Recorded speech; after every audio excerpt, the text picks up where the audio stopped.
because there's so many festivals throughout the year. On these occasions, everyone is invited, and they come into the family compound, cook up a big feast, offer it to the deity, then they have kirtan, and then they just enjoy the prasadam. But this is Vedic lifestyle. It's a non-stop festival. Try to understand. It's not dry. It's not, I mean, it's a little bit austere in the sense that we don't accept material sense gratification, but we have plenty of spiritual sense gratification. So what's the problem? It doesn't mean that you have to give up enjoying life.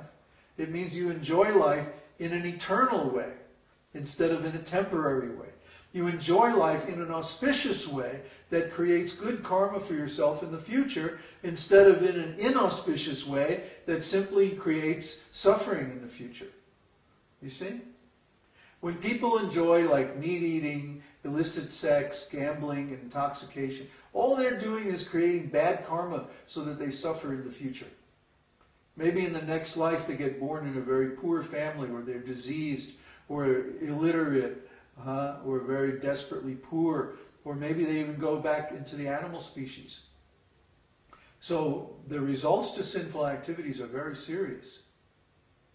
But when we perform, when we enjoy in such a way that Krishna is pleased, then there's nothing inauspicious. It's total win-win situation. Nobody is exploited, nobody's suffering as a result of our activities. And so Krishna is very pleased. And then he also becomes involved in our activities. And when that happens, we get to share in his pleasure potency. So Srivas Thakur played the role of a perfect Vedic householder. He was very rich. He had all facilities for material enjoyment, but he offered all those facilities to the Lord for his enjoyment. And he hosted the Lord and his saṅkīrtana party for many years. Every evening the Lord would come, Chaitanya Mahaprabhu would come to Srivas Thakur's house. And they would have prasadam, and then they would begin saṅkīrtana. And they would begin chanting and dancing. And they would act out the pastimes of the Lord in music and song and dance. Just imagine how wonderful this was. Such a high level of artistic activity. Similarly, the pastimes of Radha and Krishna are on such a high level. Imagine, they go out and they actually mold the forest into a place of loving pastimes. They make a bed of rose petals for Krishna to lie down on. I mean, just try to imagine, out in the forest. And they offer him all the most precious things. The inhabitants of Vrindavan had millions of cows. Try to understand. They had millions of cows, and they traded the milk products from these cows, milk, yogurt, butter, ghee, and so on. They traded those for all kinds of valuable things. And then they offered these valuable things to Krishna. That was their pleasure. Their pleasure was Krishna's pleasure. So the gopis would get together, and the dances and the songs and the music of Krishna and the gopis are described in the scriptures as being the most sophisticated, the most beautiful, at the highest level. These weren't just simple cowherd girls, like yahoos living out in the woods somewhere. They don't have any ignorance. Try to understand. They have all knowledge. They choose to live that way because it's beautiful. They live out in the forest in a natural way, and they spend their time simply dancing and singing in the highest level of artistic perfection. Why? To entertain Krishna. Because they know from experience, from long practice, that when Krishna enjoys, we enjoy. The classic example is when we water the root of a tree. Just like back here we have so many trees. And there's a nice lemon tree, there's a jasmine tree, a cherry tree, all kinds of flowering trees, very fragrant and beautiful. But those trees can't do anything if we don't give them water. when we water the root of the tree, then the whole tree is nourished. It's not like we have to stand there and spray to the whole tree, you know, make sure every leaf gets watered. No, just by watering the root, the whole tree is nourished. So similarly, Krishna is the root of all existences. So by worshipping Krishna, by pleasing Krishna, it's like watering the root of the tree.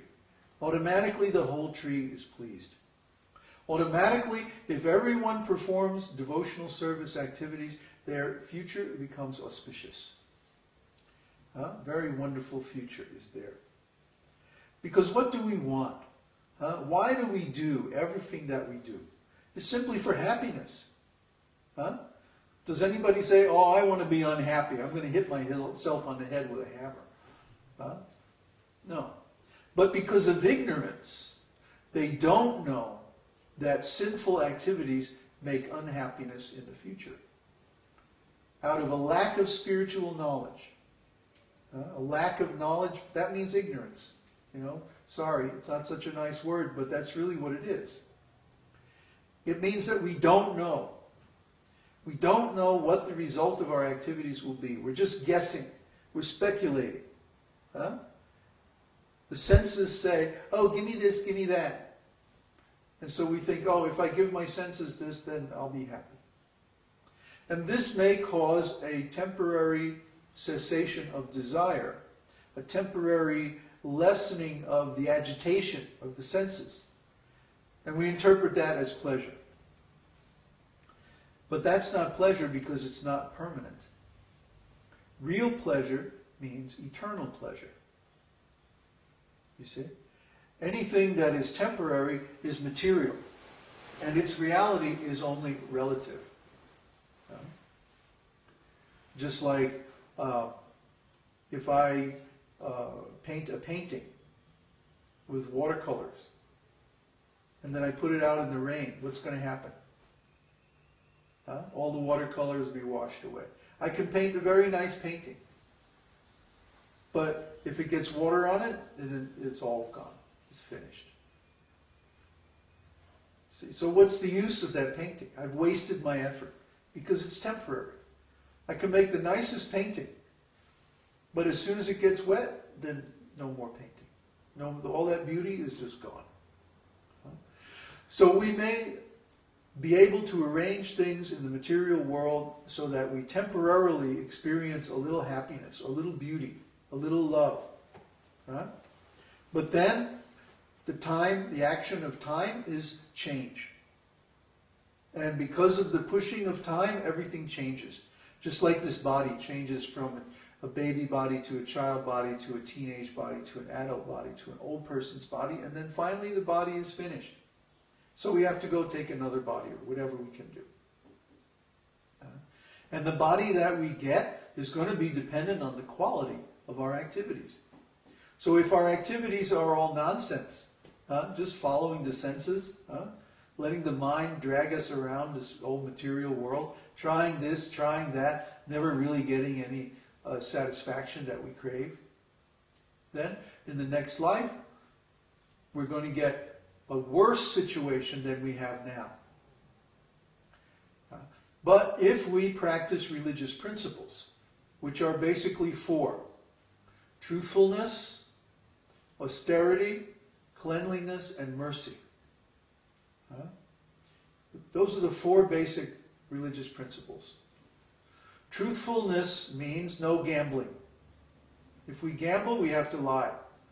Oh, yeah, I only have a pair. Actually, I have a flush. You see? Lie. Mercy, we have to practice mercy. If we don't practice mercy, then we'll be killing animals. Killing ourselves, actually. How can a person be merciful if they kill animals? Or they hire somebody else to kill animals? If you go to the store and you buy a piece of meat, you're hiring the store and the people that supply the store to kill the animals for you, do all your dirty work, clean the meat and all that, whatever they do. Ugh. So, a person who eats meat cannot practice mercy.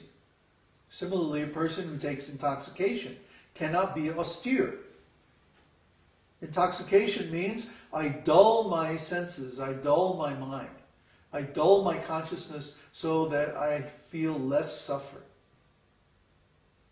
But intoxication means that we can't be austere, we can't strictly control our senses in accordance with religious principles.